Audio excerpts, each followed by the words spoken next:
Guys, what are you looking at on the table in front of you? Well, you are looking at an awesome, awesome knife, and I am pleasantly pleased with this knife. So I don't want to take up any more of your time. I got a big grin on my face. Let's turn this around and take a look at it from above. All right, guys, it's time for first day in pocket for this Off-Grid Knives Stinger XL that I absolutely forgot was here. This came in from Jared, wound up on a back shelf, and I completely forgot that I had moved it up there to do a first day in pockets and just got around to it. So I'm digging this so far. First things first, I want to do, because this is not a little knife, let's do some quick size comparison. Your first knife's going to be the Microtech DOC, which is a big knife. And as you can see, this is a good bit bigger. This is not a little knife. I was kind of surprised by how big it was when I took it out of the case. So there's your first knife. Your next knife's going to be the Benchmade 940, which is a knife a lot more people are going to know the size of. And as you can see, it absolutely dwarfs the 940. This is a big knife, and I'm digging it. So your final knife, as always, is going to be the Chris Reese Sebenza Large 21, and you can see this is a big knife. This is a knife a lot of people are going to know as a reference point. It's not a small knife by any long stretch. So let's get this out of the way and let's talk about the things that I've noticed on the first day carry for this knife.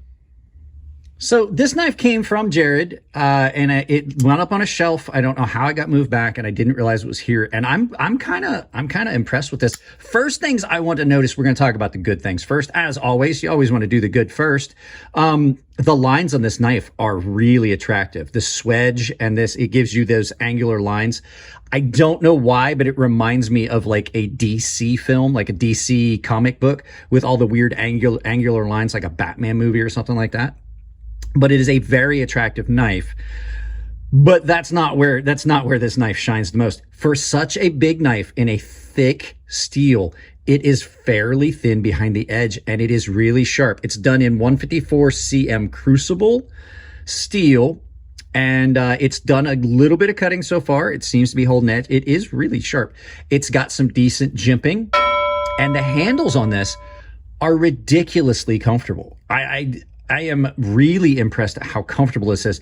This is a knife that's I'm gonna say, like, I typically don't like to say that things are like folding tactical knives, but this kind of falls into that category. It is a very, very solid folder, and surprisingly light for the size. It is really light. Look at all the weight reduction in that liner in there. Really light in hand compared to what it looks like. Big blade on it is done almost in a dagger style, but you can see how the center grind is just a little bit off to give you a little bit more thinness at the tip instead of having it be as abrupt. You got a little bit more support behind the edge there, with that coming up behind. So that's pretty well thought out, and it's nicely ground even on both sides. No asymmetry to this to speak of. Like, it's ground really nice and consistent. The action on it, super good. I was surprised. A lot of times these big, heavier knives, they feel really good if you got them tipped down where it just can swing open. But when you get them in a different grip, you're fighting gravity. No problem with that. The detent is just about perfect. You got a really good access to the lock bar so far. Big detent ball in that, which gives you that. The bigger the ball, the bigger the snap. You're going to have a lot more snap on it, and you can get away with a little bit less lock bar tension because you have a bigger detent ball that's dropping deeper into the knife itself. Liners are done really nice. There's no issues with the way they marry up. Reversible pocket clip that is not at all a hot spot. That is so comfortable. Like, that is super comfortable, and it's deep carry. So even though this is a large knife, you can carry it really far forward in the pocket. And like I said, the overall lines of it are just great. Like I said, pocket clip is tension on it seems so far to be really good. There's nothing in there. With it being a liner lock, there's nothing there that it's going to catch on. Your cutout for your lock bar tension is going to be on the inside. And you have a little bit of grip here from these. Now, there are a couple of small things that I will say about this that are negative. So let's turn this around and take a look at it from above, or from the other side, and just look at the quick couple little negatives. So let's go ahead and talk about the couple of small little things that I do have to say. One, the first thing, They could have done some weight reduction on this liner as well. You can kind of feel that one side of this knife is lighter than the other. It's not that big a deal. It just is a little minor thing, but you could have made this knife even lighter if they had removed a little bit of material just on this scale itself. You can see they did a great big hole in that side, 3 great big holes, I should say, on that side, and then nothing on the other one. And then it is big. Like, I have a feeling that this would be something other people would shy away from. I can carry something like this, but this is well over 9.5 inches on the mat. It's probably closer to 10, to tell you the truth. And then if I had one other small little thing, whatever they used as a finish on the liners along these edges, as Jared has carried it and things like that, it's kind of worn off. So if you want a knife that's going to stay pristine and perfect longer, I think that this might not be the finish you want on it.